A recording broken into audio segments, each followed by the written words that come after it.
Okay, hi YouTube, Mr. Boss here, and this video is going to be a comparison between Rayman 3 on the GBA with Rayman Legends on the PlayStation Vita. So this is kind of an interesting video because I played both titles in their respective times and absolutely loved them. So both of these games have actually had a rating of 9.0 or higher on IGN and have been probably some of the best games on their respective platforms. Now bear in mind that Rayman 3 was exclusive to the GBA, but Rayman Legends is a multi-platform title, but in this video I'm just sort of comparing the two portable games. So how do the two portable gaming experiences compare? Right, well let's start with Rayman 3. So this game was released in 2003, so that's a long time ago. It's been nearly 12 years. And since then you can tell a lot has changed. So we'll start with the art style because I think that's where a lot of the obvious changes have been made. So even on the GBA, Rayman 3 looks incredible. It's probably one of the best looking games on the system, and it's kind of limited by the lower resolution display and lacking a more vibrant colour palette, but it actually looks very, very impressive. Even though it's 12 years old, I'm still actually enjoying its visual variety. There's a vast set of animations, and the game actually runs at a smooth 25 frames per second, which is perfectly fine for the platforming genre, and I think it especially goes with the art style on show here.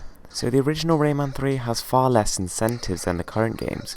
I think gamers over the time period have got more and more impatient and seek more frequent rewards. So in this game, the only reason you sort of keep playing is to unlock more levels. You collect as many of these sort of shiny dots, I forget what they're called, and you break the cages to free the creatures inside of them. Doing so will unlock increasingly challenging levels, which is, basically the whole premise of the game. So one other thing to note, the game is much more difficult than the modern Rayman games. As you can tell, the second you touch water, you're dead. On top of that, the enemies are very, very tough, and you can even get a game over, and the whole concept of a game over has been ditched by pretty much all games except the really hardcore arcade ones. So moving over to the PlayStation Vita, you should be able to notice a massive leap forward. So not only is the screen about 10 times better, colours are vibrant, resolution is so high compared to the Gameboy SP, and the screen is also much brighter, but the graphics have just been taken to a whole new level. So, if you thought Rayman 3 looked good, then this is just off the scale. And I think in this case, the key is in the details.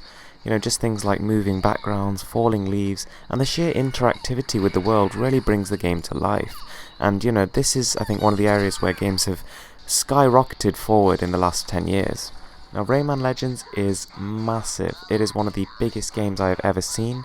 And if you really want to truly complete this game, there is just so much to do. I feel sorry for you.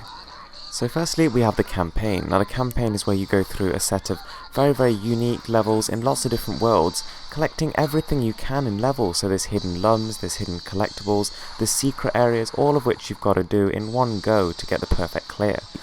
After this you've got all the Rayman Origin levels to complete, as well as invasion levels and all sorts of new things. We've also then got multiplayer, as well as daily, weekly and leaderboard challenges. Outside of the levels there's even more to do. Firstly there's little mini games like Kung Foot, which are good to play just with another friend. Then you've got the scratch card system, which is in any level where you collect over 450 lums you get a scratch card, and you scratch this to reveal a reward.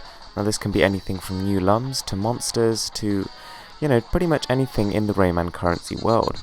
If, for example, you were to win some monsters, then every time you log into Rayman Legends on the Vita, you will get free lums, depending on the rarity of the creature. And this can be used to unlock new characters which have different moves, different abilities, and just have a different aesthetic, so there really is tons here. Now the difficulty of the game is something I was a little bit concerned about, but I don't think it gets in the way of the experience. There is no doubt that Rayman Legends is significantly easier as a game, but this not only makes it more accessible, but it also actually means that it's a bit less frustrating. There have been so many occasions on Rayman 3, for example, where I was at the last checkpoint in a level, just about to beat a boss, and then I game over and had to start the whole thing again.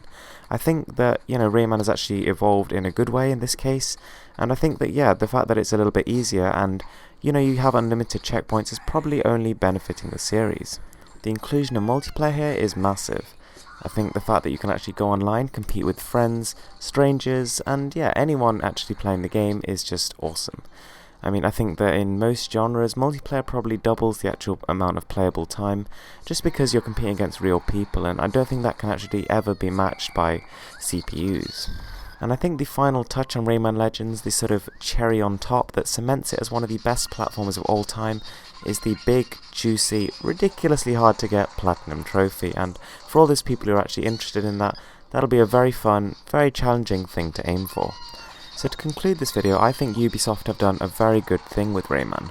They've kept all the things that people loved about it, but they've made it more accessible to a wider audience and have adapted it to the things that people come to know and love in today's games.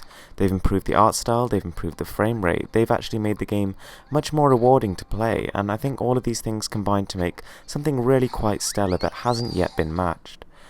Anyway guys, thanks for watching. Please give this video a thumbs up and subscribe for more.